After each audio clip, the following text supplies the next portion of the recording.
हाथी पास हो गया है, सिर्फ दुम फंसी हुई है, एक झटके में इंशाअल्लाह पास हो जाएगा।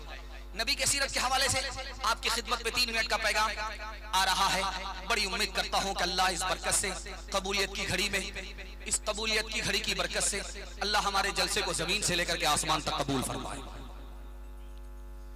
अल्लाह के रसूल रास्ते से गुजर रहे, पीछे में एक नौजवान पत्थर लेकर के बैठा हुआ है। अल्लाह के रसूल रास्ते से गुजर रहे हैं, वो पत्थर चला रहा है। 10-10 बार पत्थर मारे। अल्लाह के रसूल ने पलट करके देखा तो जवान है वहां छुपा हुआ है, पत्थर लेकर के बैठा हुआ है, नबी पर पत्थर चला रहा है। करीब गए, जवान सरगाड़ करके बैठ गया, मारे शर्म के सरगाड़ करके बैठ गया। अल्लाह के रसूल ने उस जवान से कहा कि तुम मुझको पत्थर इसलिए मारते हो कि मैं तुमको जन्नत की तरफ बुलाता हूं, तुम मुझको पत्थर इसलिए मारते हो कि मैं तुमको जहन्नम से बचने की ताकीद करता हूं। अरे 10 बार पत्थर क्या मारते हो, 100 बार भी अगर मुझे पत्थर मारो और तुम जहन्नम से नजात पा जाओ, कलमा पढ़कर मुसलमान हो जाओ, तो मुझे इन पत्थरों की चोट की कोई परवाह नहीं। एक नुक्ते की बात याद रखिए, जब हम लोग मरेंगे ने तो हमारा माल हमारे बच्चों में बढ़ जाएगा, लेकिन हमारे नबी जब इंतकाल फरमा गए तो हमारे नबी का माल उम्मत पर सदका हो गया। बेटी को नहीं मिला, नवासे को नहीं मिला।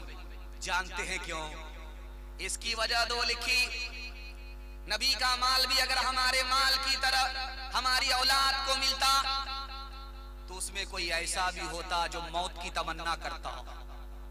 नबी की मौत की तमन्ना करना कुफ्र है, उधर वो तमन्ना करता, इधर ईमान से निकल जाता। ईमान की हिफाजत के लिए अल्लाह के रसूल ने अपना माल ही सदका कर दिया, अपनी बेटी को, अपने नवासे को नहीं।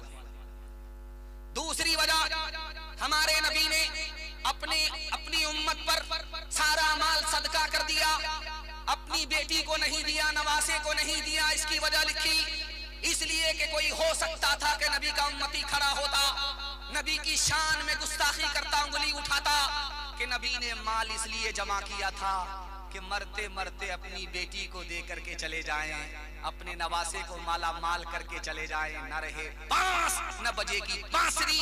नबी ने अपना माल अपनी उम्मत पर सदका कर दिया। आखिरी नमूना आपकी खिदमत पर रखता हूं, इस पर पैगाम को खत्म कर रहा हूं। तकिया पर सर है, नींद नहीं आ रही। बीवी ने पूछा कि सर में तकलीफ है, मालिश कर दूं? का सर में तकलीफ नहीं। पेट में दर्द है, नींद नहीं आ रही है, का पेट में भी दर्द नहीं है।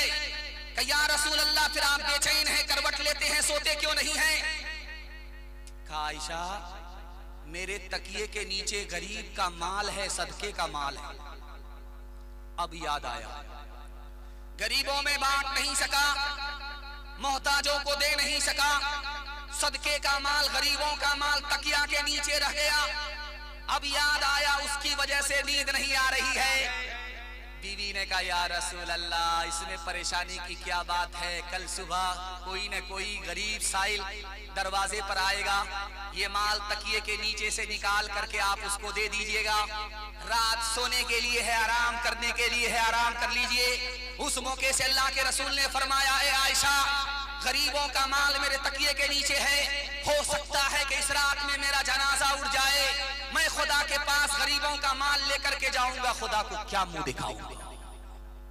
हाथ उठाइए, वादा कीजिए, पहले अपना मकान बनाएंगे, बाद में मदीना देखने के लिए जाएंगे। हाथ उठाइए, इंशाअल्लाह। सीधा जेल में जाकर के दाढ़ी रखेंगे, हाथ उठाइए, इंशाअल्लाह। मैंने आपको देख लिया, जरा जलसा खत्म होने दीजिए, उसके बाद मुलाकात करते हैं। बात खुदा है सबसे बरतर, शाफ़े महशर, शाफ़े महशर।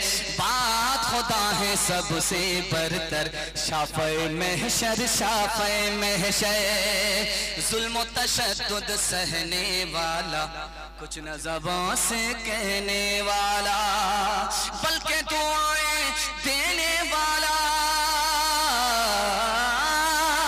बल्कि दुआएं देने वाला, रहम करम का यकता पे कहे। बात खुदा है सबसे बरतर, शाफ़े महशर शाफ़े महशर। रब का दुलारा जग का प्यारा, दिल का टुकड़ा आँख का तारा। अर्ज़ो समार आलम सारा, अर्ज़ो समार आलम सारा, सब है उससे असफल कमतर। बात खुदा है सबसे बरतर, शाफ़े महशर शाफ़े महशर। सोती बस्ती जिसने जगा दी, डूबती कश्ती पार लगा दी। सोती बस्ती जिसने जगा दी, डूबती कश्ती पार लगा दी। पसमानदों की शान बढ़ा दी, पसमानदों की शान बढ़ा दी। गुमराहों का हादी और रहबर, बात खुदा है सबसे बरतर, शाफ़े महशर शाफ़े महशर। थक गए तो दोनों हाथ उठा दीजिए, हाथ उठाइए इंशाअल्लाह। हाँ उठाइए। आप कन्या के भी मामू हैं, दूल्हा के भी। आप पिंडाल में कम हैं, ससुराल में ज्यादा। और अगर जलसा खत्म होने तक अगर आप सही सही हाथ नहीं उठाए तो हम कब्रिस्तान भी पहुंचा देंगे। तीसरा पैगाम आपकी खिदमत में कुरान के हवाले से लेकर के आ रहा हूं। बड़ी तेजी के साथ आपका जलसा निकल रहा है। ये उत्तर प्रदेश में एक जगह है, उसका नाम है लखनऊ, उत्तर प्रदेश में। यहाँ एक मौलाना थे, उनका नाम था मौलाना नईम अहमद फरंगी महल। अंग्रेज हुकूमत करता था, आलिम दीन है, लखनऊ के आलिम है। आए अंग्रेज के पास, हाथ जोड़ करके कहा सरकार एक नौकरी दे दो, आलिम आदमी हूं, कुरान हदीस का इल्म है, एक नौकरी दे दो, रोजगार दे दो। तो अंग्रेज सर पकड़ करके बैठ गया। अब इस आलिम को इतनी बड़ी हैरत हुई कि अंग्रेज सरकार है, एक नौकरी मांग रहा हूं, सर पकड़ करके बैठ गया। तो मौलाना ने पूछा कि आपका सर कैसे भारी हो गया, एक ही आदमी के लिए तो नौकरी मांग रहा। तो अंग्रेज ने कहा कि मौलाना तुम तो हाफिज़े कुरान हो, आलिम दीन हो, अल्लाह के घर मस्जिद में बैठ जाओ, मुसलमानों के बच्चे को कुरान की तालीम दो। जो आसमान की सरकार खुदा तुमको देगी, वो जमीन की सरकार अंग्रेज तुमको नहीं दे सकती। हिंदुस्तान में एक जगह है, उसका नाम है भोपाल। भोपाल में मुसलमान का बच्चा जब मकतब में पढ़ने के लिए आता था, एक पारा कुरान पढ़ता था तो माँ बाप को वजीफा 1 रुपया मिलता। जब 2 पारे शुरू करता तो 2 रुपये वजीफा मिलता। जब 30 पारे होते तो 30 रुपए माँ बाप को मिलते।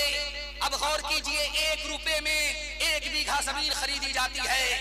बच्चा हमारा मकतब में आया, 1 पारा पढ़ा, 30 पारे मुकम्मल किए, माँ बाप को 30-30 रुपए मिल गए। इधर बच्चा हाफिज़े कुरान होता था, उधर गरीब माँ बाप कुरान की बरकत से अमीर बन जाया करता था। एक मुल्क है इंग्लैंड में, एक मुल्क है यूरोप में, उसका नाम है इंग्लैंड। वहां जो प्राइम मिनिस्टर था, उसकी साली मुसलमान हो। आप लोग हाथ उठाइए, बहन से ज्यादा साली पर मेहरबान होंगे इंशाअल्लाह। देख रहा हाथ उठाया है, मुंह छुपा लिया।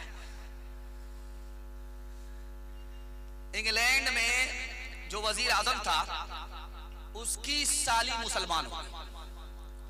अब ये प्रेस वाले जितने देख रहे हैं, चैनल वाले, सारे के सारे जमा हो गए। उस औरत के सामने माइक लेकर के खड़े हो गए, सवाल किया कि तुमने इस्लाम कैसे कबूल किया?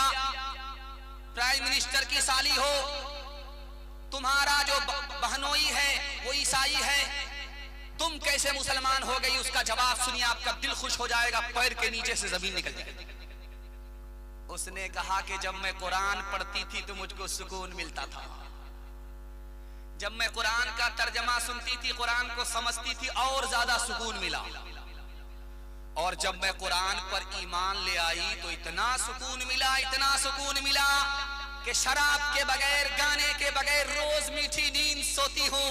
कुरान की बरकत से, कुरान पर ईमान लाने के बाद ऐसा सुकून मिला कि शराब को कभी हाथ नहीं लगाया, गाना बजाना कभी नहीं।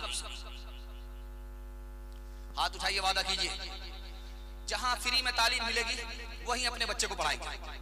हाथ उठा दीजिए इंशाअल्लाह। मंगनी के बैल का आदमी दांत देखता है, मंगनी में तालीम नहीं मिलती।